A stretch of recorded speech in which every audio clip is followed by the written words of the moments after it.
In this episode, we talk about major life changes, anxiety, and eyebrows. Disclaimer, I am not a psychiatrist. I am not a psychologist. I'm not a therapist of any kind.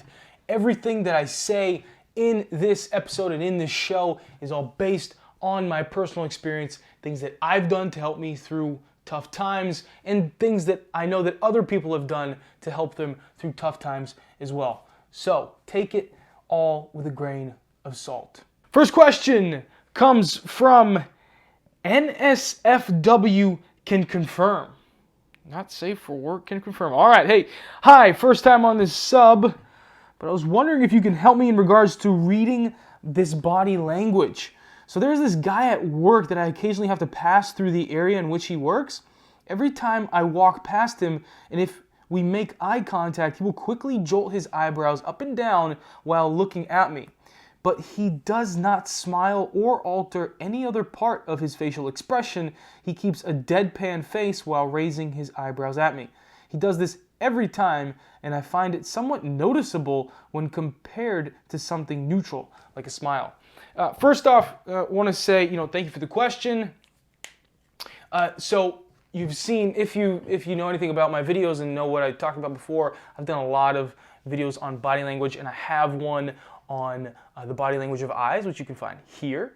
In it, I don't think I go into eyebrows too much, but when one way that we can kind of notice someone and show the other person that we've noticed them, like from the other room, is we can smile at somebody, or we can, wink at somebody, or we can even just raise our eyebrows like that, kind of like what she's talking about.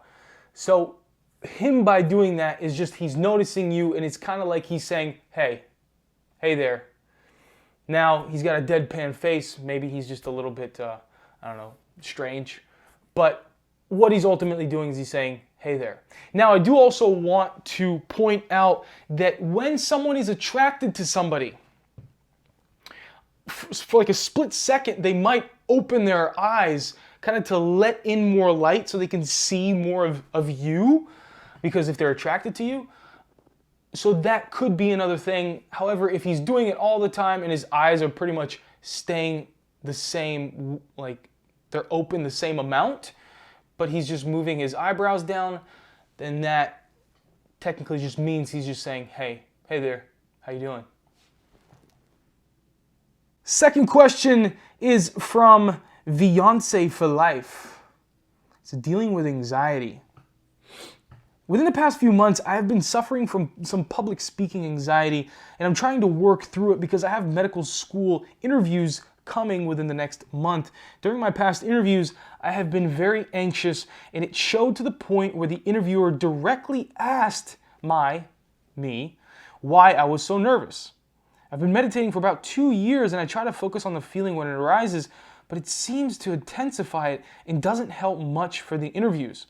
Are there any suggestions or meditation techniques I should practice to help with this anxiety issue? Interestingly, the anxiety is pretty specific to public speaking and interviews. It doesn't arise in my everyday life. Thanks. So, Beyonce for Life. Listen, I just want to say I dealt with anxiety for a long time.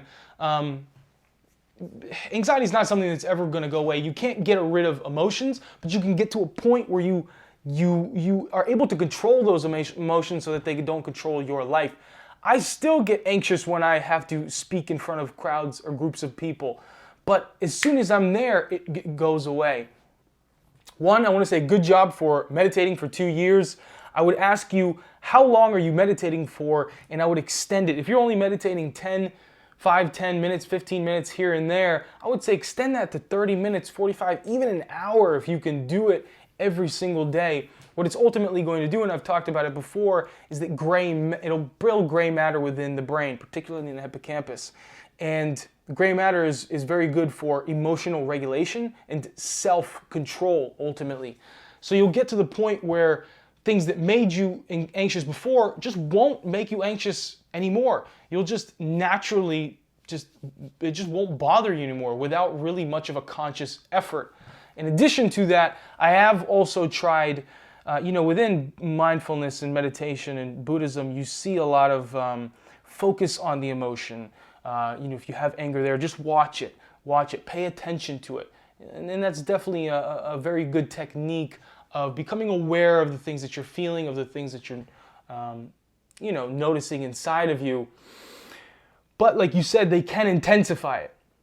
There's a particular type of meditation called Vipassana where you scan your body, and in certain points you can focus on specific, like an itch or a little knot that you're feeling, is some discomfort in your body. You focus on it. What you notice is that it intensifies it. It makes it even stronger.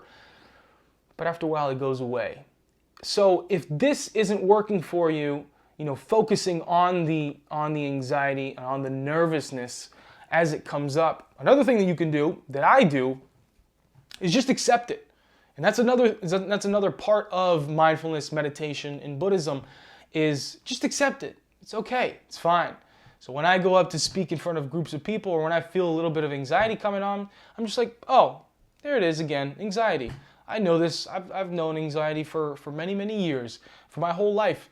And it's okay. It's going to go. There's a beginning and an end to it. It's fine. And as soon as I just kind of accept it and welcome it, it goes away so much quicker, and I'm able to get back into the present moment, which is ultimately the point of meditating, being mindful, is to be here rather than in your mind or thinking about the past or thinking about the future.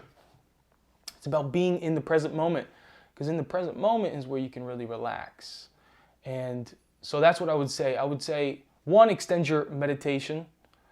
2, rather than trying to really focus on it, just accept it. Oh, there it is. It's anxiety. It's okay. It'll pass. And watch how quickly it starts to go away. And that'll allow you to refocus your mind on the present moment to allow that anxiety to pass. And last question comes from Merles. I need to make a major life change in order to become the man I want to become and know that I can become. I know what I need to do. It's just difficult to begin, to stop. I need to break a particular, very unproductive habit of mine that I've done daily for half my life since I was 12. I know what I need to, just don't know how to begin. I think he's trying to say, I know what I need to do, just don't know how to begin. How do I find the motivation to do this? How do I know my new life will be worth it? Any tips on changing lifelong bad habits would be greatly appreciated. Merles, stick with it, man. Listen, the first step to solving an issue is noticing that the issue is there and taking charge to fix it. You want to make a major life change and fix your life. I've been there. I've gone through that myself, and I've been on the path for a long time now. What I would say that worked for me is that I took it very slow. I took it 1 step at a time. I decided on one thing I wanted to fix, and I went into it very easily, very slowly. I wanted to start meditating. So I started meditating 5 minutes every day, every other day. Really every other day when I first started. And then I bumped it up to 10 minutes after like a month and a half. And then 15, and then 20, and then eventually now I'm meditating an hour a day. But you gotta go slow. Why do you need to go slow? You need to go slow because if you go in full force into something, or if you have multiple different goals that you want to attack, that motivation is gonna go away. It's gonna be too much to maintain and to handle for too long. The body and the mind, and I talked about this in my most recent video of how to crush goals in 2020, which you can find here. The body and the mind like to stay in homeostasis. They like to keep things how they have been. So if you make a drastic change, the chances of it lasting long term are slim to none. But if you make slow, gradual changes, the chances of making those changes last, they increase exponentially. So take it 1 step at a time. And it sounds like you have a particular thing that you want to fix. Focus on that one thing. Maybe I don't really know what this is, but maybe you don't do it every single day. Maybe you just do it every other day. Or just try to minimize the amount that you do it, and eventually till you get to the point where you're not doing that thing anymore. And what you'll notice is that you'll start to build that discipline to keep going. to then tackle new goals. And that'll become motivating because you'll see yourself like, oh my God, look where I've come. A lot of times we look for motivation from other people, which is great. You can definitely do that. There's tons of people on YouTube and social media that'll bring motivation into your life, but motivation is crap. You need to have that internal drive, and you get that internal drive by seeing yourself improve, by noticing that you've made changes in your life. That's where the real motivation, the real drive, the internal intensity and hunger comes from. So take it slow. It's just like, I'll give you an example, somebody trying to wean off of cigarettes. They might use those nicotine patches or whatever. Those nicotine patches, they still have a certain amount of nicotine on them, but you wean down to less and less amounts. Or like people use vapes. You can have a certain amount of nicotine and then wean yourself down until you no longer need nicotine. You no longer have a desire for it. You can stop cold turkey, but it's extremely hard. Majority, 99% of people, I would say, or just about 99% of people are not going to be able to stop something cold turkey and keep that new lifestyle, that new change going forever. So, take it slow and keep crushing it, man. By noticing that you want to make your life better, you are taking the right steps in your life. If you enjoyed this video, hit the like and subscribe button, and I will see you next week for episode number 3. As always, my friends, improve your body, improve your mind, improve the world.